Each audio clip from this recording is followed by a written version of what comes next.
Okay, for starters, I'm just gonna let y'all know that that title is a little bit of a lie. I did not read 40 books in 2022. Technically, I read 38, but if you count the manga I read, which are technically books, don't be rude, then I've read over 40, like 43, 44-ish. So I thought I would just round it off and put a nice even number of 40. Plus, it just seems cooler as a title. Y'all can get angry with me, I don't really care. Like, I don't really think it matters, y'all. So anyway, I am here to talk to you about the books that I read in 2022, and I'm here to give you the best and the worst reads of this year, what I thought about them, why they were bad or they were amazing or whatever. And you know, maybe you'll get a couple book recommendations out of this, or maybe you'll just think that I'm dumb and shouldn't have read the books that I read this year. I am gonna preface this video by saying that this was the year I got back into reading. In 2021, I maybe read one book, and it probably was for school. I did not read. I was not a reader. Growing up I was, and then school kind of took over my life, and I hated reading because I always had to read for school. But, you know, I got back into it for fun as a hobby this year, so I read some books. So do not be alarmed when you see some really cringy book talk, booktube titles that really would not be reading books like that. I was really just kind of exploring and getting a feel for what kind of reads I would enjoy, what authors I like, and I was also just reading some really popular titles because you're curious, you know, are they as bad as people say, or are they really good as some people say? Surprisingly. You're gonna see some books and you're gonna be like, Bobby, you read that?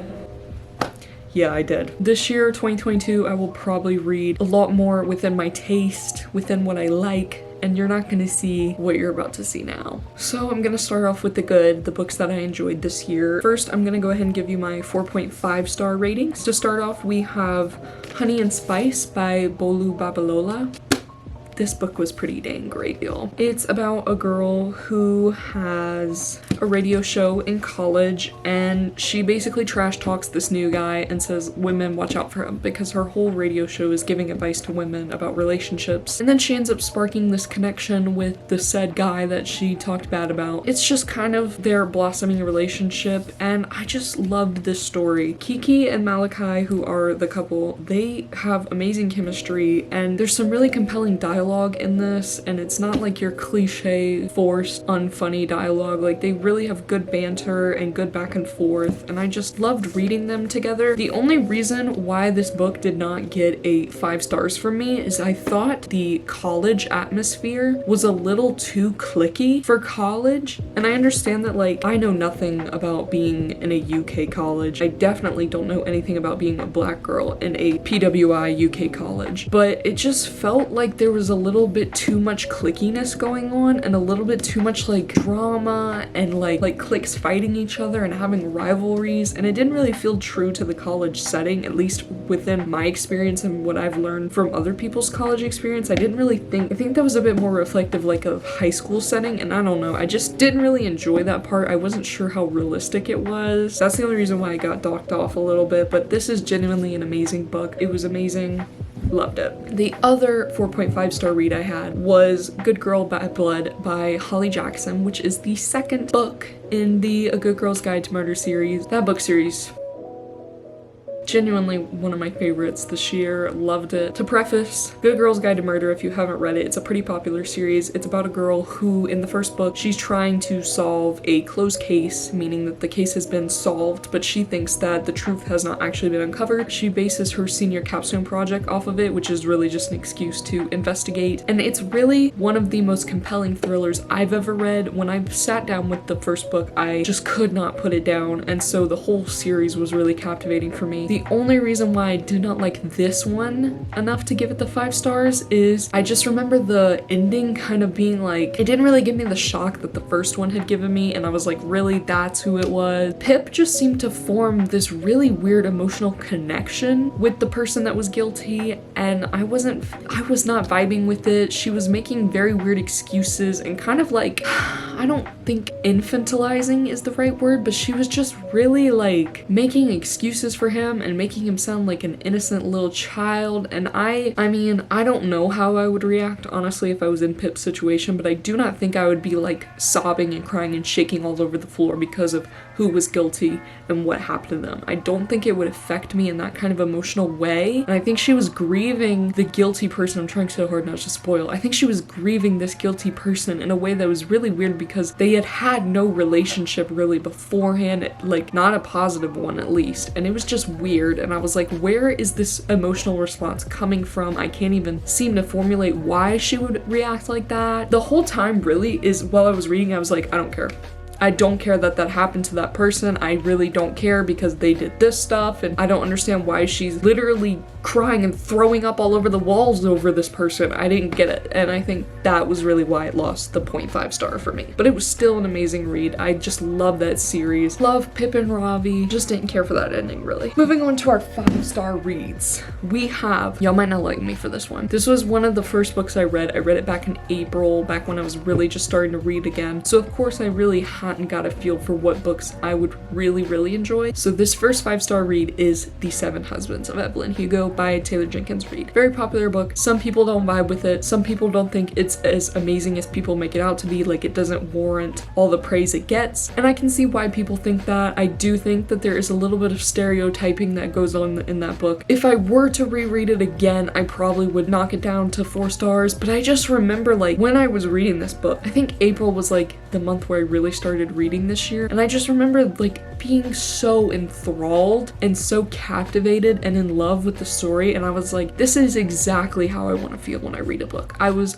loving it. I didn't want to put it down. I was so intrigued and entertained, and I was having fun, and I loved Evelyn and Celia's relationship, even if it was a bit messy. It was the first book of the year that I really enjoyed and liked, really, because you'll see in a second, I was reading some pretty bad books. It was also the first book I read with a bisexual woman at the forefront, with her relationship with the woman, and I ate it up. What can I say? Second 5-star book is She Gets the Girl by Rachel Lippincott and Allison Derrick. A lot of these books, if you watch the Bobbies, if you didn't watch the Bobbies, you need to go on over and watch it, because it's literally the greatest award show ever. But if you did watch it and you watched the best book category, a lot of these books you've already seen. I love this book. The thing that really got me with this book, it's just a cutesy little sapphic freshman year of college romance, but the thing that really got me with this book was that the dynamic between these two girls was just so entertaining to read, even before they got together, even before they were like really starting to develop feelings. When they were just in the friend stage, which I think for me personally, I like friends first and then the romance. I really like that kind of dynamic and trope. When they were just being friends and hanging out, I remember I was like just genuinely excited to be reading it. I remember there was like a chapter where they went to the mall, and I was like, oh my god, they're going to the mall. I'm so excited to read this. It was almost like I was like a third friend just there with them, just excited to be seeing everything. And I just loved reading them. I love reading their banter, and their dynamic and their dialogue was really captivating. And it was just a cute, simple little romance. There was nothing about it that annoyed me, and I don't know, it was just really great to read. The third 5-star book that I have is Stay and Fight by Madeline Feich. This is like a found family book. It's more like contemporary fiction. It's not romance. It's none of that. And it's about this lesbian couple who has a son, and they move into like this little home in the woods with this other woman, and they kind of just go off the grid, and they live in this kind of shack, and they kind of live in shambles. They don't live in the greatest condition, and they eventually lose their son because of that. Social services comes and takes him. And I just remember really liking this book because I loved the really weird, unconventional relationships between everybody. It kind of enthralled me. I love the general writing style. That part to me was really beautiful and captivating to read. I loved the chapters that were specifically written through the point of view of the son, because it provided this really interesting voice that I had never heard before in a book, and the way he like spoke and thought was just really interesting to me. So I gave that book a 5-star. Pretty great. Next one, another popular book talk book. It's The Song of Achilles by Madeline Miller.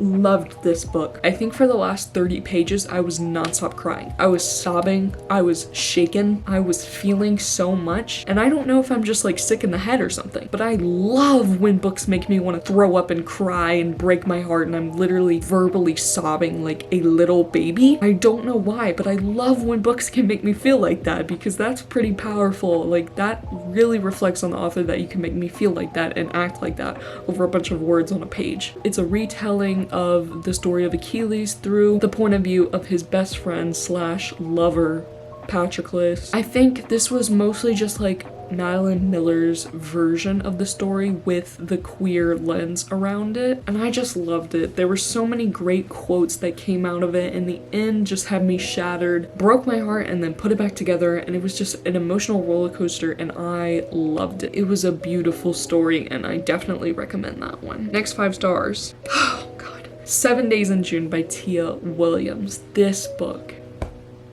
I loved this book. It follows a black couple and it's their romance story, and it was a beautiful story for me. It's about an author, Genevieve, and it just has so many great themes in it, and I definitely think that it's something that everybody should read. It talks about black love, it deals with chronic pain. There's this YouTuber, Pages of Haley, I really like watching her. She said one of her favorite things about this book was that it kind of deconstructed the stereotype that black women always need to be strong and can't really show their emotions and have to hide their pain, and it definitely debunked that in this book, and I just thought that was really beautiful. I loved the relationship between Genevieve and her daughter, and Genevieve and Shane, their romance, and like they have a backstory before the current timeline in the book, and it jumps back and forth, and I really love that too, and just seeing how far their connection goes. And it also deals with like generational trauma and passing it down. That was really interesting to read, and it just made me feel. It also made me verbally sob at one point. It was really beautiful, and I really enjoyed it, and I think everybody should read it. The next 2 5 stars are both by Holly Jackson, and it is the first and third book of her Good Girl's Guide to Murder series, A Good Girl's Guide to Murder, and As Good as Dead. A Good Girl's Guide to Murder is probably my book of the year, and I know it's kind of a basic book talk title as well. I loved A Good Girl's Guide to Murder. I was obsessed with it. It was the first book of the year that I genuinely could not put down, could not stop reading it. I was eating it up. I loved reading Pip. The thriller aspect and the case and the investigation was just really intriguing to me, and the ending is what really got me, because the whole time I was reading the book I was like, it's this, like this is how it's gonna end, and it didn't end like that. And this is like one of the first thriller books I've ever read where it didn't go the way I thought it would. I couldn't predict the ending. It actually surprised me. Love when books can do that, when they're not predictable, at least for me. So I really did love that. I loved Pip and Ravi's friendship, which then turned into romance, and I just thought they were amazing. And then we have As Good as Dead. Third book in the series. It was amazing. Pip and Ravi, amazing in this book. But even though I gave this book a 5 stars, I will say the ending, the whole second half of the book, the thing that really frustrates me about this book, it didn't frustrate me enough to like sway me from doing a 5-star rating, because I still love this book and I love the story, but there's just the fact the whole second half of the book did not need to happen. And it's very obvious when you read the story that what Pip does, she did not need to do, because she, if you haven't read it, I'm trying not to spoil, she does something that completely ruins her future and completely changes it. It would be understandable if she was in such a drastic situation, she needed to do that, but as you continue to read through the book, you get to this point where you're like, so she didn't need to do that. She didn't need to do that. This still would have happened, and I don't know, I could honestly make a whole video about it, because it's just, if you're gonna make Pip do what she did, I feel like the situation needed to be so dire that it needed to happen, that it like called for that. It's just something about books that like make the main characters have a girl boss moment, and I'm like, it's not really a girl boss moment because you didn't need to do that. I would also just like to mention that there were so many points during the book where she could have gone back to the police with more evidence about why she's truly being stalked by this serial killer, and she would have gotten some sort of safety. They probably would have believed her too. Like, it was just really reckless and dumb what she was doing. Also, why was she walking around by herself when there was a serial killer going after her? It's so stupid! Sorry, I still love the book. That part just kind of frustrated me, but I still gave it a 5-star rating. So those are all the 4.5 and 5-star rating books that I read this year. Let's move on to the really shitty books. So starting off, we're gonna start off with the 2-star reads. Some of these are embarrassing. Starting off, The Deal by Elle Kennedy. Oh my God. Yes, I did read this. It was per the request of 2 of my friends. Looking back, it was just really bad. It was misogynistic. It used terrible language that was really derogatory towards women. There was a really weird sexual abuse storyline that was just solved in a really weird way that is supposed to come off as romantic, but it was also just weird. Their relationship was okay, but like not really. The guy kind of sucked, and he sucked for most of the book until the end. And there's just really disgusting language. It was mostly just the fact that it was misogynistic and disgusting. Like, oh god, very 2015 Wattpad, very much after. It was just bad. Moving on, also a really bad book, 2 stars, Spanish Love Deception by Elena Armas. I am sorry, but no. The only reason, never mind, I'm not gonna say that. No, I will say it. No, I won't. I'll say this. The only reason why I was able to get through that book is because I pictured Aaron to be somebody that he was not, like a certain celebrity, but you don't need to know who it is. This book did that thing that I really hate, where it really emphasizes that the man is huge, his hands are so big, and the woman is really tiny, like a little child, like a little infant. And there's something wrong. There's something sinister about writing like that. I swear to God, like there's something wrong. That's not cute. That's weird, and it's giving me a warning sign. It's giving me a red flag about the way you think. Did not like that. There was really gross dialogue, very weird. It also didn't help that the main character, I don't even remember her name, which kind of makes me feel bad. She was kind of annoying to read about. It was bad. Next 2 books. This is really unfortunate. Written in the Stars and Count Your Lucky Stars by Alexandria Belfleur. 2 sapphic romance books. Yeah.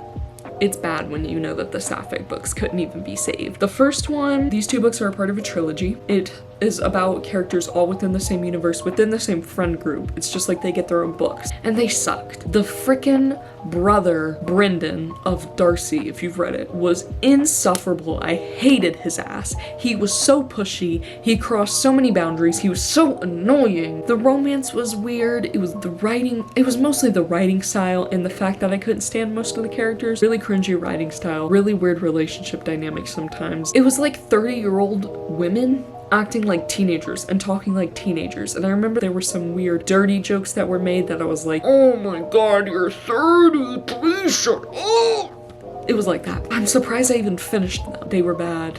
They were really bad. This next and final 2-star book, you guys might not like me for this one. This final book I gave a 2-star rating was Normal People by Sally Rooney. Yeah, I didn't like the book. I don't want to dive too much into it. I wrote a very long rant about it on my storygraph account, which is @bsinclair. I actually have a lot longer explanations for some of the books I gave ratings to. If you want to go over, follow me. To really sum it up, this book, it had the exact same energy as when like 12-year-old me would go on the notes app and write these really cringy, sad poems. Like, I was trying to make the simplest things seem like super complicated when they really weren't, and it was just cringy and emo. It gave the exact same energy as somebody who deals with mental health issues. Even I was reading it and I was like, people don't talk like this. People with issues don't talk like this. They're not weird and artistic and poetic and everything they say. It just sucks. I don't like books when they address like mental health and they try to make it seem super poetic. The 2 main characters also were just really